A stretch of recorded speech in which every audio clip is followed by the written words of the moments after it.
Әже бұл питбульді көшеден үйіне алып кірді.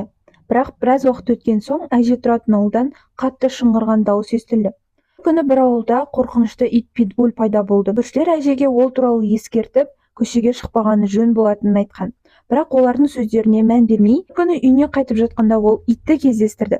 Негізінде питбуль қорқынышты болған жоқ. Қайта адамдармен тез тіл табысатын өте мейірімді ит болыпты. Сондықтан әже оны өзінің үйіне алып кетуді жөн көріпті. Сол уақыттан бастап питбуль әжеге нағыз дос болған. Оған қарамастан көршілері ескертуді тоқтатқан жоқ. Қайта-қайта ол иттен құтылу керектігін айтты. Бір күні әжесінің үйіне немерелері келеді, және дәл сол күннен қорқыныштың бәрі басталады. Балалар көлге серуендеуге барды. Бір бала суға түскен уақытта кенеттен оны судың ағысы алып кетті. Олардың қатты айғайын естіген питбуль шынжырынан босап, балаларды құтқаруға асыға жөнелді. Бала аман-есен үйіне оралды. Бұл жағдайдан соң көршілер өздерінің сөзіне қатты ұялды.